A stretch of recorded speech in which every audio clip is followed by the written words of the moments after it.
Good evening and welcome to the 422nd meeting of the New York Comics and Picture-story Symposium. This is a weekly lecture series on comics, animation, illustration, and other text image work. It's funded by the Will and Ann Eisner Family Foundation and the New School.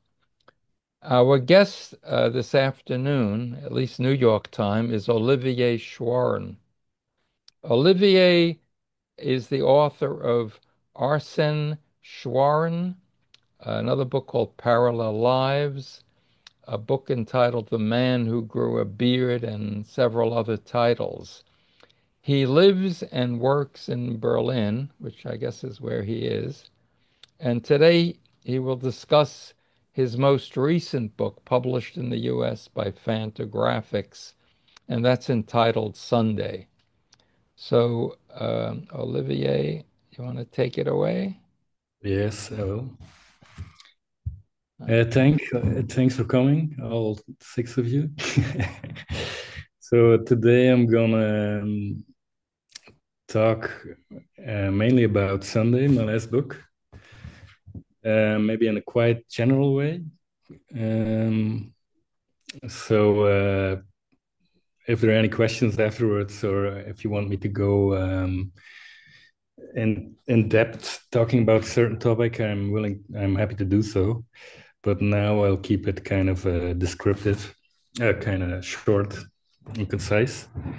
So this is the cover of the Fantagraphics version of the book that was published about at the end of 2024. It's a bundle of chapters that were first published by a Berlin publisher called Colorama, and it used to be a Rezo production. This is an offset version of the book. It's about the story is about a man called Thibault Schrauwen, who is presented as my cousin in the book, but it's actually a fictional story. And our hero Thibault is spending his day at home. The book is about almost 500 pages, and mostly you follow him and his interior monologue at home. So this was the first book I did that was set in present time, and it's also maybe the most in tone. It's certainly the most realistic book I made. I wanted to make a book like that for a while, something set in contemporary times, mainly because I wanted to just be able to talk about my own life in a more or life of friends or my own surroundings in a more direct way, maybe. So it's for a while I was looking for a vehicle to do this. Previously, all my books were set either in let's see how this works. Like this is a direct. This is one of my older books that I printed myself as a pamphlet. It's called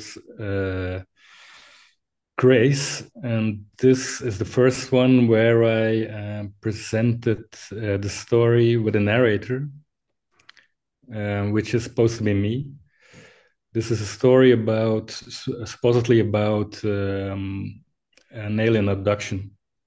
So I made this pamphlet to look like a sort of pamphlet you would find somewhere in a secondhand store or somewhere, some artifact that somebody made that was like a very kind of crude depiction of somebody's abduction by aliens. And I figured if I want to make this more real, it would be a good idea to present this as something that I experienced myself. So I came up with this figure on the left, which is my alias, or kind of avatar in my comics since I've made this book, which I published about I see I was 33 years old when I made it, so this is 15 years ago. The picture was yeah, these are a few pages. It's a very what I like to do in my stories is take a form that already exists. Like in this case, I just took the most common story that people would tell about alien abductions. Somebody is in their bed, the aliens come in and they get abducted. There's some medical examination, and then there's some kind of the aliens show them kind of show the people who are abducted what will happen to the world. So I just took the most common story that people come up with, and then kind of put myself inside of it and use it as a vehicle. Partly as a kind of genre story, but also kind of like the story is called Grace, which is the translation of my name. Schrauwen means gray in Old Dutch. It's kind of a peasant name. So I also try to kind of involve a more or put a more like a personal spin on the story. So ever since then, this is the original source photo on the right. Can't find it anymore in a better resolution. But I keep using the image on the left for subsequent stories. Like this image on the left is one of out of a book I did was called Parallel Lives, and the one on the right is from another story. So I have been reusing this image and this kind of conceit of telling a story through this alias for many books now. And he's kind of I would say he's kind of a jolly version of myself, because I figure when I come up in my stories, I tend to be in a jolly mood. So this is kind of happy guy writing my stories, I would say. This is a book I did about 10 years ago. This is also narrated by my alias, Thibault Schrauwen, and this is supposedly about my grandfather and his experiences in Belgian colony. So then I decided to use the same conceit, the same kind of narrator to tell a story about, in this case, about another cousin, so the cousin of the narrator. And this is called Sunday. The first pamphlet of it I printed myself here at home in Berlin on a Riso printer. And the idea here was, since I've been wanting for a long time to set something in temporary times. I was always kind of fearing that I would make something that's very kind of that it would be ugly or too banal or too mundane if I didn't have some kind of a surreal spin on it. So at a certain point, I thought maybe if I just lean into all these things I'm afraid of that it will be, and just emphasize the mundanity or the boring aspect of that I could make something that was exciting in a kind of oblique way, or kind of turn it around and make it work for myself. The idea of it, how the book is constructed, came to me just on a random day when I was walking in town here in Berlin. It's just having some circular thoughts, walking at a steady pace and looking around. And suddenly I kind of dawned on me that maybe this would be enough to have some kind of a rhythm, like a walking rhythm of the day, and then have sort of a narrative thread that would be like somebody's inner thoughts, and then juxtapose it to like just images of the outside world, and also put this figure's thoughts in contrast with the outside world. So this was I suddenly saw how this could be this could work on paper. If I would pitch it to someone, they would not see the point of it, but I kind of felt that it could work. So at this time, I had a printer at home, so I just started working on the book, not being too knowing too well where it would go. But I thought, let's just break down the first part of this person, this character's life. So this, in this case, it's from 8:15 to 10:15. Just let's start drawing and see where I end up. So the book starts as always with an introduction of the my alias, who in this case tells you what is it about, what's it about, and what how you can read it, because the story supposedly shows somebody's inner monologue, but I didn't want to have this very. In my case, my inner monologue is very. If I would write down what I'm thinking, it would be completely incomprehensible. So I thought I have to find some way to present it in a more narrative way. So in this case, the story or the author tells the reader that he kind of straightened out his cousin's thoughts and put it in a kind of comprehensible, readable format. So that's what this introduction does. Some people find it too much explanation, and maybe it's true, but anyway. So I started a story in the pitch dark, like I often do in my stories for some reason, and then worked in a very like pared down fashion, like one color, and immediately start to, instead of like concentrating on the exact content of the story, I was more thinking of setting up like a certain rhythm of repetitive thoughts, and the thoughts were sometimes kind of secondary to just building some kind of almost a musical kind of rhythmic uh, comic. So this shows our main character Thibault waking up in his bed, doing the kind of things that anyone would do, like checking his phone and then just hesitating to get out of bed. So yeah, I was mostly attentive of like how can I work with, how can I make this very interesting proposition? How can I make it interesting just by working with this kind of this way of repeating things. Also, kind of, there's an element of like animation that you can kind of track down, look through the panels and see his movement kind of become animated in the way you look at it.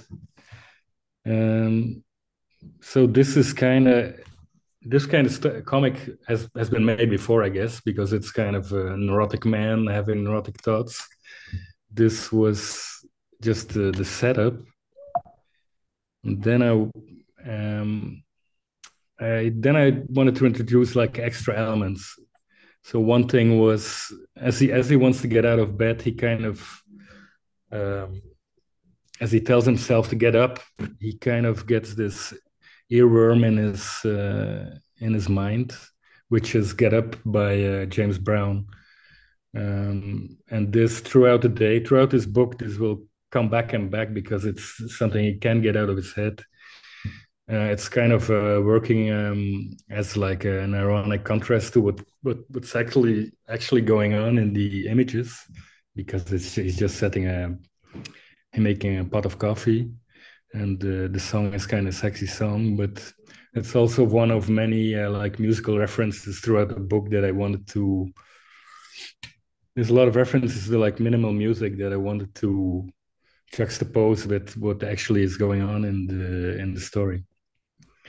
And then eventually he looks at here, James Brown is popping up effectively, and you see another like mirrored ironic juxtaposition. This is all quite straightforward, like random man gets up, goes through the most mundane kind of things of the day, And then, but then I wanted to go to what I was actually interested in is to juxtapose his internal monologue with something that's kind of foreign to it. In this case, a cat comes to his window, and he kind of plays with it. And in the standard kind of way people read a comic, it starts to appear as if the inner monologue that the main character is projecting on the cat is and somehow also pairing with the cat, and it seems to be like the cat's inner monologue. So you see the cat eventually walk away, and on the wall of this tiny row house, and he's going to the neighbors. And this neighbor, and hereby there's another character introduced to the story. So this is the first time this happens in this book. And my idea was to start like kind of in a simple way, like I did here, and then try to see how far I could take it, how far I could disconnect this inner monologue from what is actually happening in the images. So this is the first character that gets introduced, and there's many others that will be introduced throughout the story. He has a girlfriend that's been traveling in Gambia doing some artistic work that the reader doesn't know exactly what she's doing there. At the same time, he has a cousin that's like a kind of a drunkard wild man who is threatening to come over to Thibault, the main character's house, and Thibault tries to avoid him. There's a cat and a mouse, and there's many people in this neighborhood who kind of are somehow related to the main character and will be kind of, in some kind of way, all be entangled in the story. After I made the whole book, actually, I remembered that at a certain point, I was asked by a German literary magazine to make a comic version of some kind of a part of a book that I liked. And in that case, I took a part of a Nicholson Baker book called Box of Matches. And instead of just drawing a part of it, I decided to draw part of it and then put some text on top of it that was another part of the book that was unrelated to what's going on in the drawn part. And then I kind of liked this kind of dynamic of going from a piece of text to a drawing that's showing something else, and then having this kind of strange dynamic between the two. Each time you go to the text, you kind of refresh your mind. Each time you go to the drawing, you kind of are in a different. I thought it made the story feel kind of fresh, but I had completely forgotten about it. But in hindsight, this kind of influenced this book Sunday, but also the writing of Nicholson Baker, maybe because he writes in this very elaborate way about minutiae of everyday life, and this kind of was maybe the most direct influence on this book. This is another section of the first chapter of the book where the main character gets into bed, and here I wanted to build up towards kind of a crescendo of neurotic thinking and repetitive thought. So I started with a kind of a relaxing image of him going to take a hot bath, and then throughout the next pages he becomes more and more the experience becomes less and less relaxing. It's the kind of thing you would find in many comics, I guess, but I wanted to emphasize it as much as possible, make it as hectic as possible. So I slowly increased the amount of panels. Here and there's an intersection of something. These pink images are a recollection of some drunken night he had with his cousin that he's trying to suppress in his mind. Nonetheless, his thinking becomes increasingly frantic, increasingly idiotic. Here also, I almost I I take as most the rhythm of it is as important as as the content is almost. So it's really like reading it like a piece of like a lyric of a song, maybe almost like to check if when you go through the page reading it, how it comes across. So building up a kind of increasingly frantic thing until it becomes like to its extreme. In this case, I wanted to make a couple more pages, a bit more panels, but it seemed impossible at this point. What he's doing is he's trying to formulate a text that he will send to his girlfriend, just to find out when she'll be home, coming back from the Gambia, and this takes him throughout all these pages. Finally, the message. He gets his message out, which is a very badly phrased, idiotic message. And to emphasize the idiocy of the message, you kind of see it reappear as it supposedly travels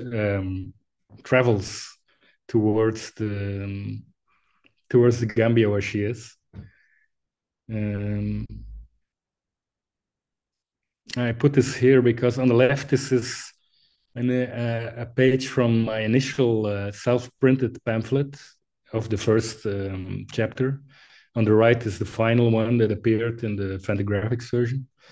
There's an image on the left with refugees that I, in the end, found a bit too cruel in this context, so I made it somewhat less cruel. I don't know if it makes a lot of sense in hindsight, but I just wanted to show that many things changed from the first publication of it to the final thing. So you see the message traveling to the Gambia, where it finally reaches his girlfriend's phone. This is the first book I really wanted to have like be as accurate as possible in depicting the places I was showing. Most of it is placed in Belgium, in Ghent, a city I lived for 7 years, so I know it very well. And whenever I needed a piece of documentation to draw a certain thing, could always find it online. In case of the Gambia, there's not even Google Images, so it's one of the few times I was there on a holiday, not on holiday, visiting a friend who works for a small company there, providing running water to small towns. And in this period I was staying there, I was sketching a lot. And for once, all the sketching led kind of directly to something that was functional. When I was drawing, I could refer to the books I made and the little sketches to kind of make the book more accurate. Okay. So I made the first one in 2017, and I printed it myself, and I was kind of hesitant if it was really working. I showed it to a couple of people, and I kind of rearranged my thoughts and waited, I think, a year and a half before I continued with the second part, which was not any longer printed by myself. This was done by Colorama, which is a small press Riso printer here in Berlin, and they printed subsequent chapters, number 2, the 3 following issues. And then when I started the first one, I didn't really know exactly what I wanted it to be. So I worked without a script, without thumbnails, without anything. But then by the time I started the second part, I wanted to I kind of saw what I wanted to do. So I started to plan out the whole thing. Which is I will show you some images of this planning. And so the first thing I do is kind of uh, take a bunch of I just take like a bundle of 50 pages, which is about the length of the issue, and I force myself to draw the whole story as I see it at that point, which is often, like in this case, I don't see very much in the beginning. So but still, I force myself to put something down and just to see where it takes me. And then I would say like 90% of what I do in that script is almost useless, but it's still enough to get me going on the next chapter. So on the left on top, you see the sketch version.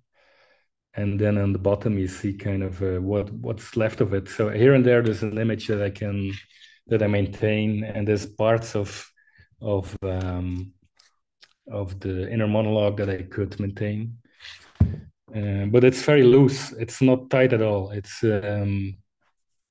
Um, something I like working that way, not knowing, keeping things as loose as possible certainly in the beginning of the story. And then once I had that, I would make like for every chapter, I would make a few things like these, which is this is a timeline of all the characters I have, which in this case are quite a lot. And then I needed to be able to see who was where at a certain point. So I had to kind of put it in this kind of almost, this reminds me most of a musical program I used to work in. You also like stack on top, like if you make a piece of music, like the different instruments, and then you can kind of visually see how things relate to each other, where there's a moment where things have to line up, where there's a kind of a crescendo, where there's a break, where blah blah blah. So this was probably the most helpful thing. Then for each chapter, I would make several of these just to see how things were related to each other. Because one thing about the story is about this man sitting at home, and I really didn't want much plot. This was kind of the setup of the story, to tell something very mundane and everyday, and not cheat with too much suspense or kind of far-fetched plot devices.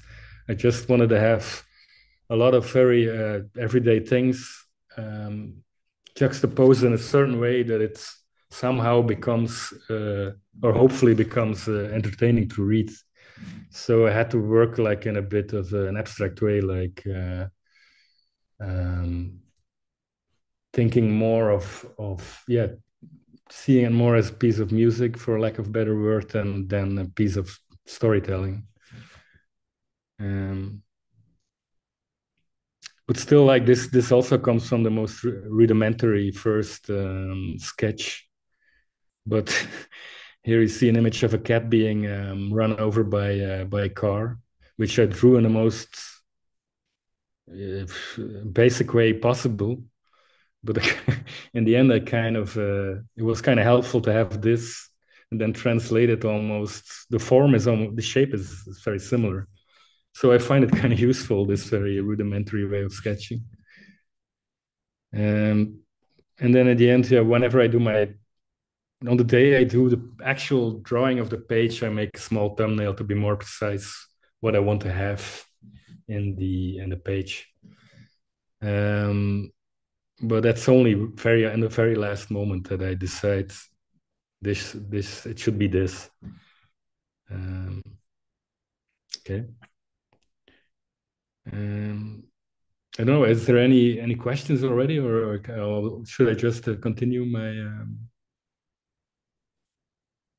pen? Anybody has a question, you can either uh, drop it in the chat or raise your hand. There's a question from Paul Karasek. Do you Yeah. tight pencil each page? What's the question?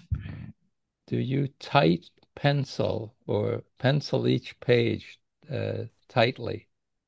But this is the most tight I get here on the right. So So this is all digital, right?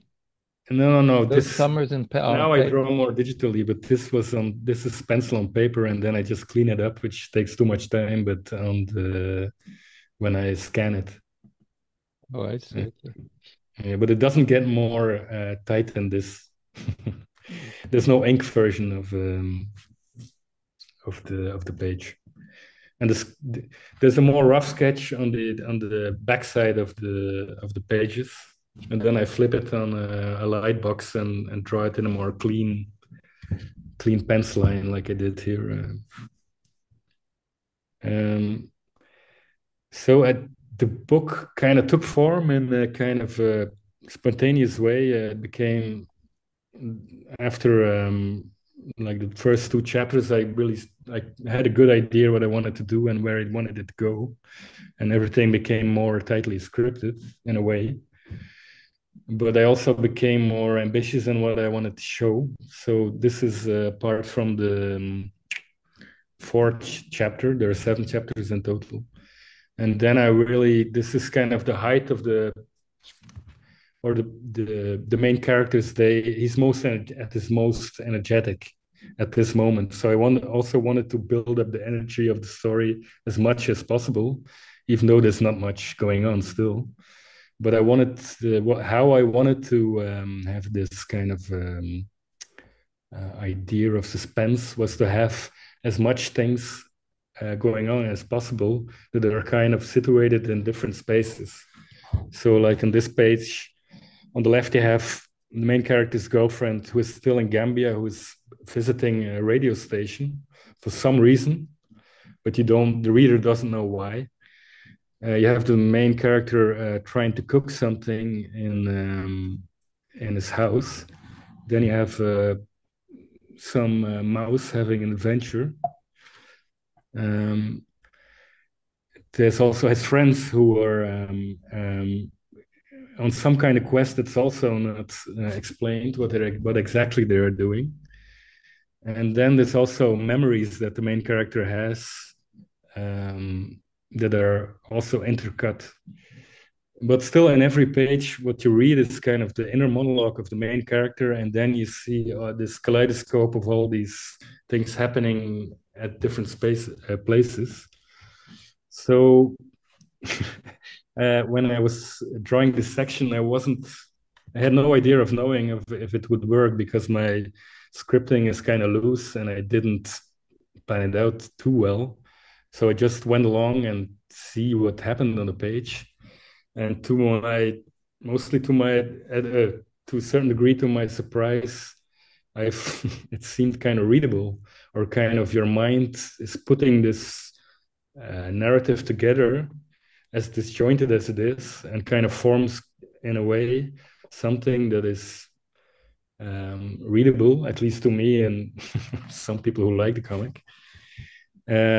But still, in this section, I bounced around too much, so I drew these 20 pages, which is bouncing around between so many things. I had an extra thing in the original version, and it was so much. In the end, I had to dismantle it and kind of put it together in a more simple way. But I don't mind that kind of work. I kind of like the kind of editing of. Um, I rather try something on the paper and then edit it later and move things around and plan it out before and then be kind of tied to a script. Um, A couple yeah, of questions in the yeah. chat. Can you see that? Uh, I don't have the oh, chat. when were you following a script as you made these more final pencils? Uh, Well, the script is like I showed in the earlier. It's only rudimentary, very rudimentary. It's kind of I know where the people are in a certain place, and I know for each chapter what I want to talk in a general way, but I don't have a tight script where everything is kind of already in place. So I just decide that every day as I draw the page, and then when I have a section like of 20 pages, I will read it and move it things around until I think it's right. But no, at no point I have a tight script and of then the. I think Yeah. there's a follow-up. Also, what is the significance of your color choices through the book? Is it about the mood of each scene, creating contrast across the book? Something else? Um, uh, well, because I was initially made on Riso, I wanted to. You're kind of bound to, or you have to work with two colors in these old machines. They can only do two colors at once. So I knew it would be pared down in two colors. But then I wanted to have every chapter have another color according to the time of the day. So in the middle of the day, the color is the brightest. It's actually the most bright at the midday, where you see a big image of the sun, which is in the brightest yellow that I could find. And then because the eventual book was printed in offset, I had the possibility to use more colors. And my initial idea was to in order to really show like the passing of the day, um, to have the one color that remains steady, like the blue lines and with of the line work, and then the supporting color I wanted to change from page to page, so it would be get a little bit brighter every page, a small percentage, and then it would be the brightest at the midday, and then so we did this for the Flemish version of the book. It was enormously complicated to have this effect, but then when I saw it on a page, I realized it didn't have the effect I was hoping for. That you would really that there would be like almost invisible changing of the day. It didn't work because the pages are too different from each other. It was kind of unnoticeable. So for the Fantagraphics version of the book, we just stuck to a different color every chapter, but it still follows the proceeding of the day. Mm. And I think there's another follow-up. Do you do the editing, shuffling digitally, or do you redraw? Um, what I just throw out what I don't like digitally, and then I try to reconstruct it with sketches and then putting it together, and then I redraw parts. The drawing is quite simple. It's simple pencil uh, drawing, so I'm always I don't find it such a problem to redraw things. Right. Uh, yeah.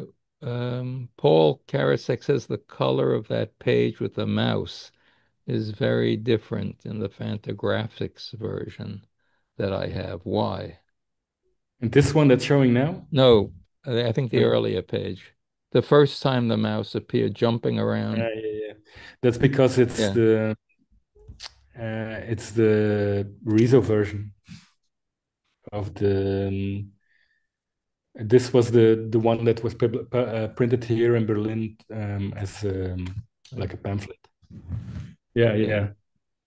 And then in the book, I followed more like the gradual changing of the colors. Here was a bit more at random. Let's see. So,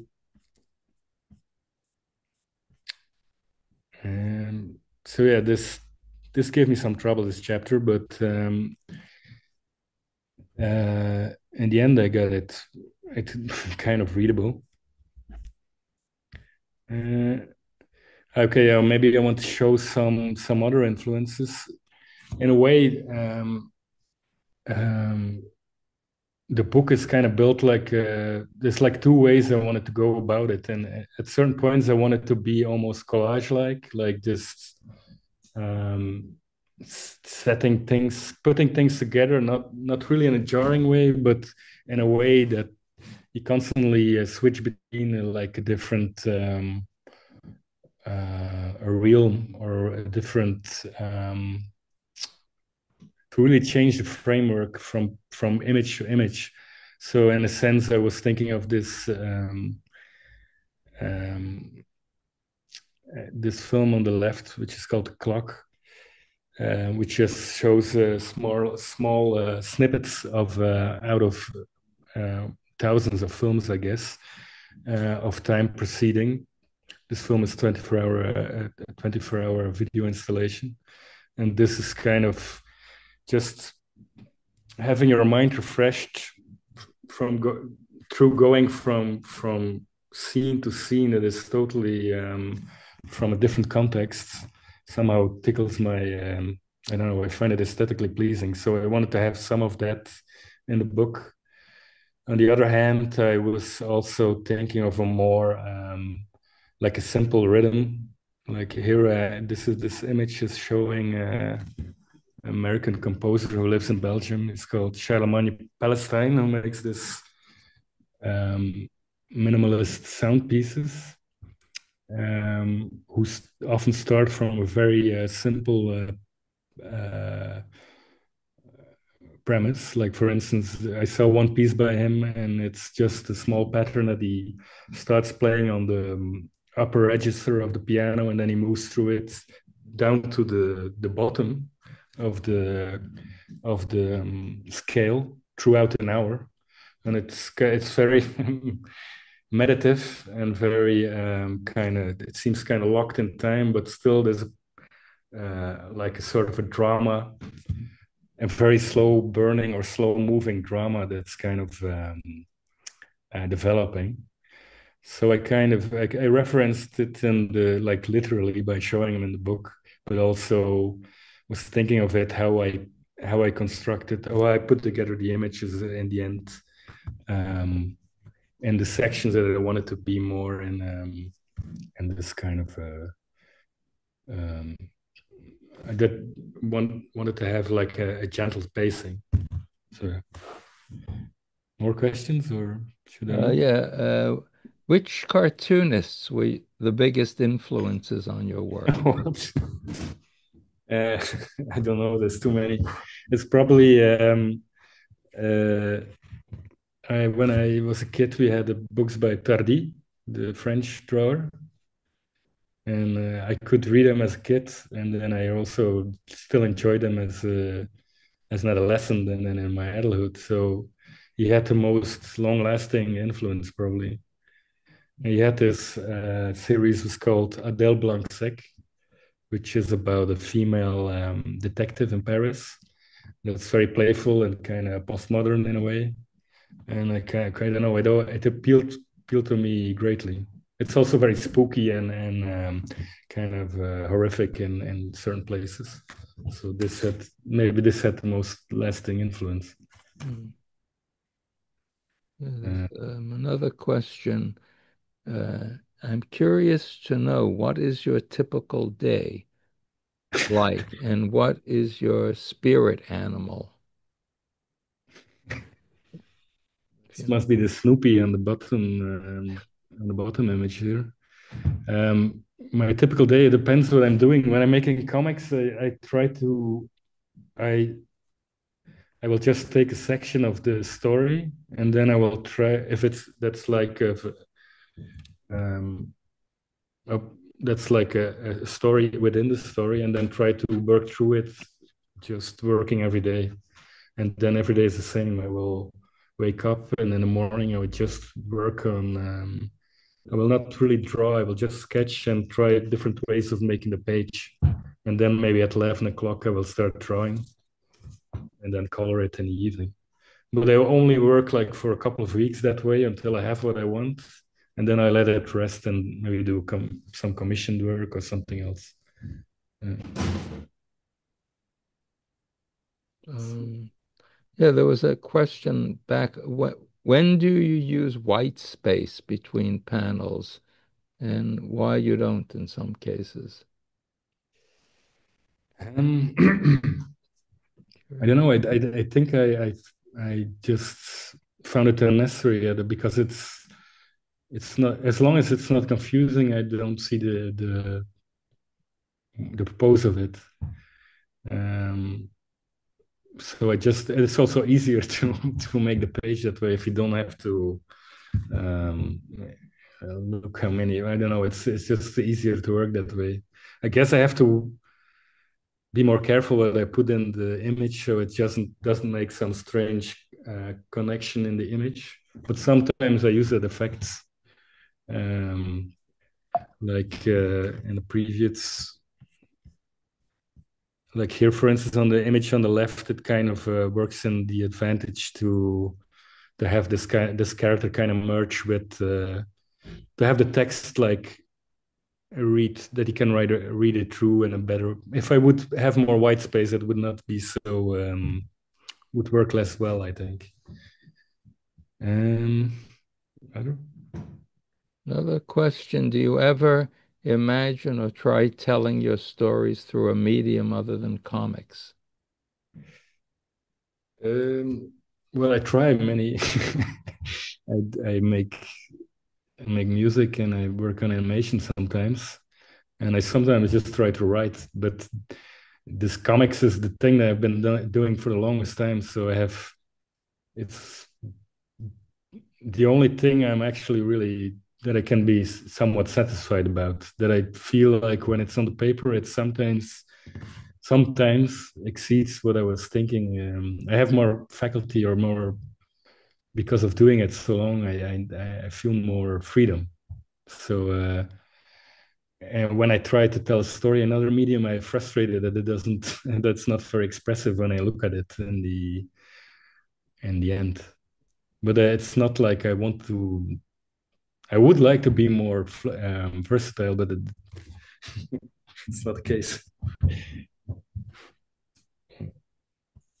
Yeah. I'm gonna. Yeah, maybe I can show some. One thing I was looking at is a visual inspiration for this book was like I thought I need some contemporary imagery, so I somehow also like these WikiHow images that are kind of atrocious were also in a way inspiring for my coloring technique. Like for instance, you can clearly see that he used photos in certain images and then kind of traced it. So I did like similar tricks in my for the cover of this chapter, for instance.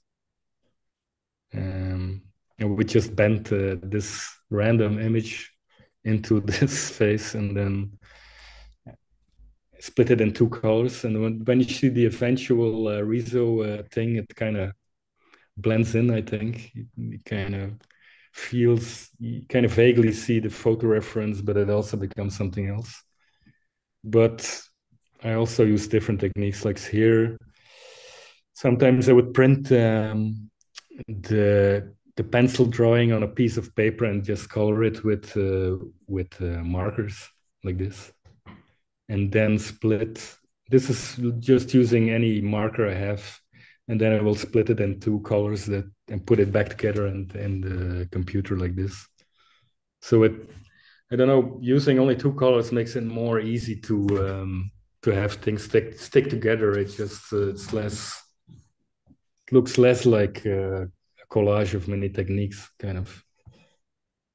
Although I will use it as kind of if I want an image really to stick out, I will use photograph or do something else to make it stick out a little bit in that way. Um, so yeah, this is the book. Um, I will just show some images from the last part of it. This is before the character passes out. He has smoked a joint and he goes through this psychedelic state, which gets more serious every page. This was kind of I had to do a lot of editing to put this together because you have all these separate elements of his hallucination, and then if I just put him on a page kind of in a random way, it didn't. That's how I did it initially, and it didn't work at all. So this was the biggest puzzle of the whole book, just having his deteriorating state of mind, and then his kind of him losing his capability of thinking. So yeah, that's how it slowly ends. Him sinking into sleep, and that's kind of the end of the interior monologue of the book. And then there's one last final chapter, which I did in black and white.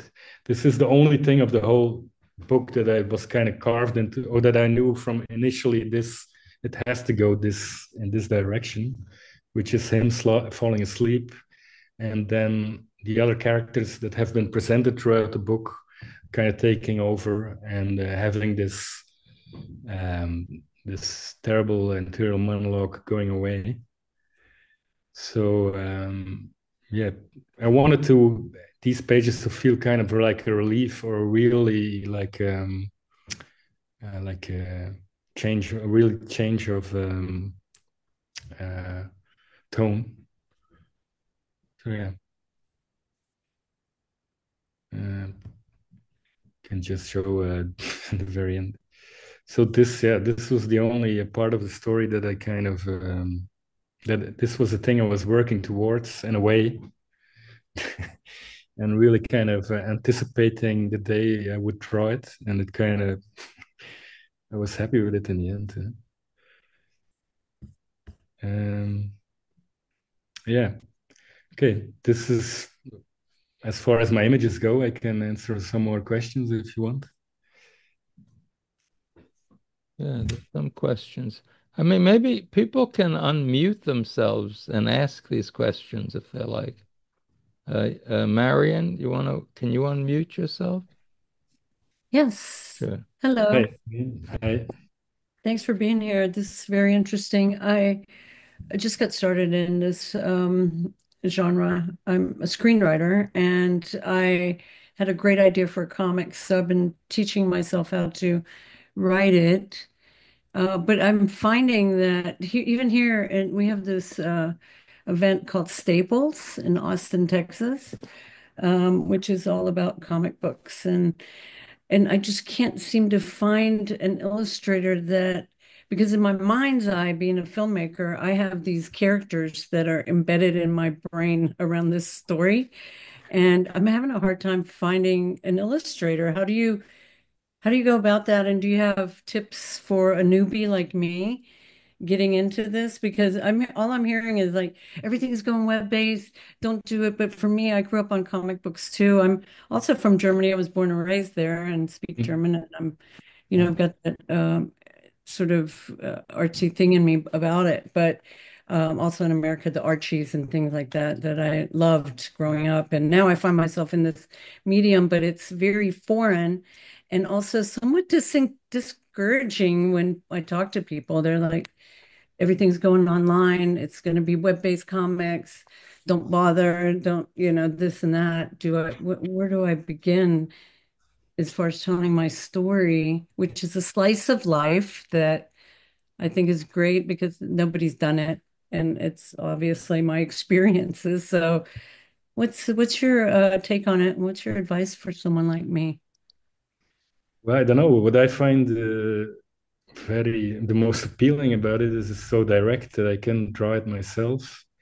And I mean, and especially for comics, the drawing style can be very rudimentary or simple. If you put it down in a good way, it works perfectly. There's so many good comics that are in the most basic of drawing styles. So I don't know. You don't want to draw it all yourself, or if you see the characters, if they're speaking in your head, it seems like the most even if they're like slightly, if they're stick figures or if it's very, I don't know. Yeah, so yeah, with the film medium, that's how I visually think, Yeah. which is very elaborate. It's not a comic book style, but there's there's comic books that are like, or what is it called when it's photorealistic is what I see in my head.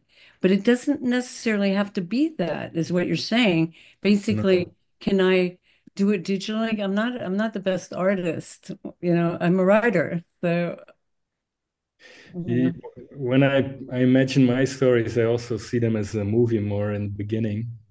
I really like that's how I see it in my head. But once I sit down and I don't try to make it cinematographic at all because it doesn't really work so well. I think if you try to imitate like cinematographic images, some people can do it, but and I always have to translate it from this more photorealism to something that works on a page. But I don't know. I don't know. I don't think um, comics are still being printed on paper. So, it, I mean, it's not but stopping even me. if you want to present it to an outside illustrator, I guess you will still have to kind of would still be better maybe to put the story down on paper first, Okay. even with stick figures. Then you can see. I don't know. Mm, hmm. Thank you for that. Yeah, no problem. Vielen Dank. Yeah. Okay. Uh, I have a question. How long did it take you to master the sort of the subtleties of facial expressions that are so important to telling your stories? I mean, one thing that sort of very much heightens the feeling of your comics for me is that the expressions in a certain way don't look rehearsed or almost deliberate at all. They very much kind of betray the mood, but like on a page like this, the expressions are almost like you could take any still from a movie. They look very genuine. How did you get to that in conveying facial expressions?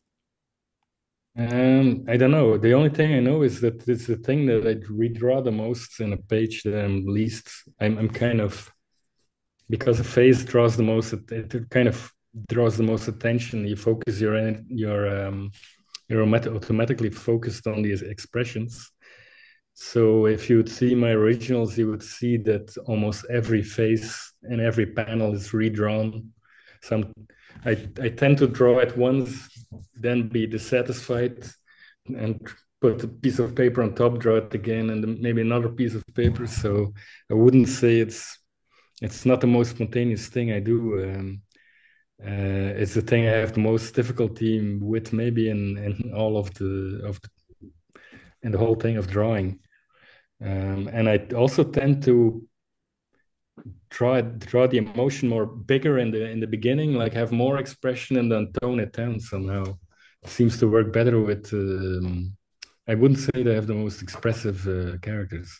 They also have the very similar faces, all of them, which is this used to annoy me when I was a kid when a cartoonist would do that, but now I kind of see proposing it somehow. I don't know. This was not a good answer, maybe, but Yeah, can I ask, how much is Ghent, the city of Ghent, like a character in your story? This I know it's the city of your birth, and also has there been any reception from the city or people who live there that this book has become such a global success and the small town is now on the I'm world from stage? Bruges initially, which is a similar town, but a little bit. But I lived there for quite a while. I thought since the book is kind of low on plot and story, I thought I have to be very accurate when I draw Ghent, as accurate as possible. And then I took photos, I documented it as well as I could, but still it has what's appearing in the images has a totally different vibe. And also, because I'm living in Berlin for quite a while, it kind of is completely like a hybrid of things that would only happen in Berlin and things that could happen in Ghent. So in the end, I made something that's not accurate at all, despite I tried quite hard to make it accurate. Yeah, but there's no reaction from Ghent. No, I didn't. It's not much going on. Yeah. Any other? Yeah, so I got a question Yeah. uh, about that last chapter. Mhm. Like all the other chapters, the time frame is like tick, tick, tick is very specific. And then the last chapter is the time just kind of, you don't designate the time at the beginning of the chapter and it's just kind of goes at its own speed. I'm Mhm. wondering like why you made that choice and is there maybe something I missed there? I love Well, the book, by the way. It's yeah, wonderful. It's wonderful. I love it. well, I really saw it as kind of a thing that's separate um, from the previous chapters. So if it had a totally different feel also in the way time proceeds, then I was kind of happy with that. I tried to make it like silent also, but I couldn't work out a way to do that. And I changed my way of drawing. I did kind of everything to make it have a different feel and kind of separate it from the previous parts. And the other parts are more, the time is more deliberate, but it's also tied to this inner monologue that's kind of repetitive and kind of nagging in a way sometimes. And I wanted this nagging feeling of, or the more neurotic aspect of it to dissipate a bit, maybe.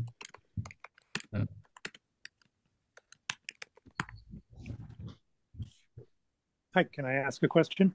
Yes. Hi, Oliver. Thanks for doing this. It's really wonderful to hear about your process, and thanks to Ben and everyone for participating. I wanted to ask a little bit more about your influences. When I read your work, I think somewhat if you had literary influences of like Nouveau Roman, like Robbe-Grillet, and who's the guy who wrote Impressions of Africa, or Roussel, yeah, Rousseau. Raymond Roussel. And also, I was wondering if, in addition to Jacques Tardy, if you grew up looking a lot at the bazooka kind of stuff. Like visually, your work reminds me a little bit of I think it's Kiki Picasso and people who used to do these particular kind of line drawings with these sort of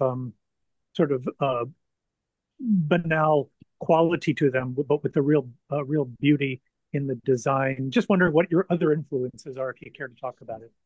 Um, it's so many things that it's difficult to. I always feel like if I single something out, that it's inaccurate. But um, like Kiki Pika, yeah, I only saw this recently. I think it was Bill Kartalopoulos showed me some of this, and thinking I would, and I liked it, but it's kind of an aesthetic that's familiar, but that I wasn't completely familiar with. It's just something was around in like European magazines. Yeah, I don't know. And certain one thing that was no influence for this book was Ulysses, or some of the most obvious um,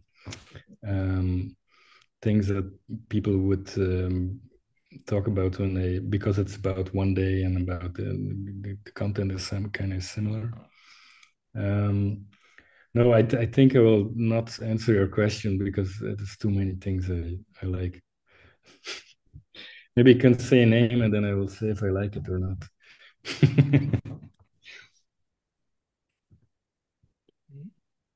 Okay. There's a question Generoso asked me to read. What were the biggest challenges to maintaining some degree of the continuity on the inner monologues across chapters and in between the other character stories? Do you stack all of your timeline charts? Um, well, the last thing I didn't stack, what does it mean? Do you stack all of your timeline charts? Those charts you showed, that chart you showed, Yeah, I those just go made on. it per section. And then I would get confused, and I take a new one and plan it out again.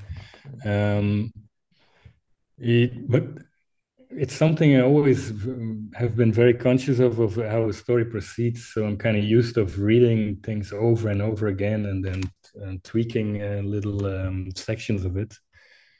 It's maybe something I got from editing music or something. So it's always a kind of a thing I've been focused on. So, but in this book, it was extremely. I went to the most extreme extent of doing that. So there were certainly a lot of sections that I really thought this. I got myself into some kind of dead end that I can't get out of. But then if this happens, I would always just put it apart, put it aside for a couple of weeks or a month, and then I saw maybe more clear how I should do it. I don't mind throwing a lot of things out. So when I think it doesn't work, I just clear out a whole bunch of stuff and then reconstruct it.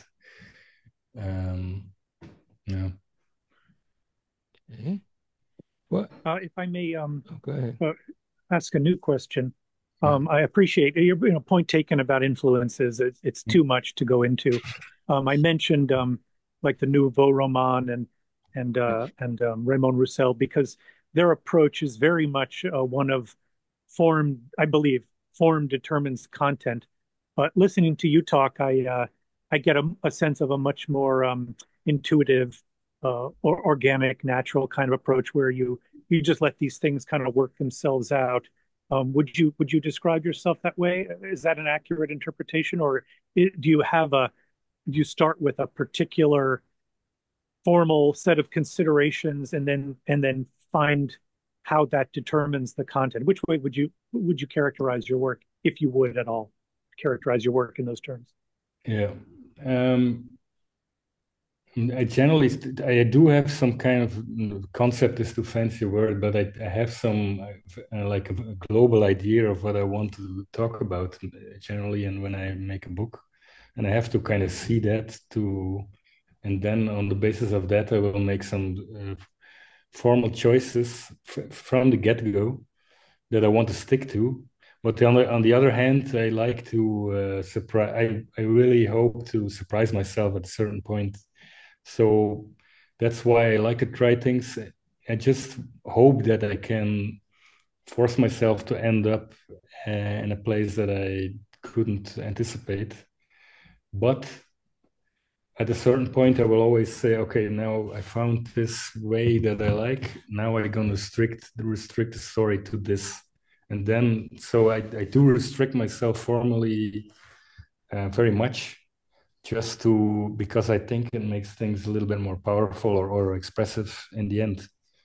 But I also want to be able to kind of use my intuition and see where things lead me. Especially because I work so long on these kind of things that if it would be all planned out, it would be terrible, I think.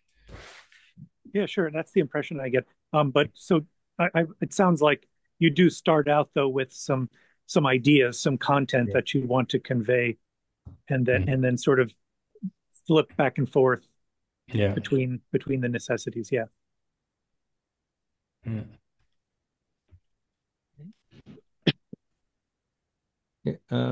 Can you say anything about the animation work you do? Is that just commissioned work or working in a studio for someone else? No, that's what I studied it a couple of years when I was still in Belgium, and then when I came out of school, I think I was most interested in doing comics, but it was kind of easier to get animation work. But this was all commissions or working with friends who had some work and also commissions. So I didn't do much personal work. Now I'm working on like a personal project for quite a while, but I'm really in the weeds with it, so I don't know. It's not a medium that I have so much command over yet. So I try to figure out. Uh, I'm still figuring it out, but yeah, And what about your music? Is that a something that's you purely studied? hobby.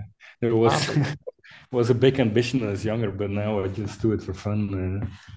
Yeah. Right. Okay. Yeah, that's great. Any other questions or comments? Yeah. How did you start working with the risograph? Did you as opposed to other? Because I know some of your early books are just digital prints that were manipulated, like inkjet prints and stuff Yeah, like yeah, that. yeah. I always like that because I have this. I like this. I used to have an old inkjet that I would manipulate and then paint over it on top of what I printed. But then when I came to Berlin, there's this the company here that sold these machines for nothing, for very little money. And they were kind of surprised that anybody would be interested in having these kind of things, even offering like just out of curiosity, they would come to my house and look what I did with it. And then if the machine was broken down, they would come and fix it.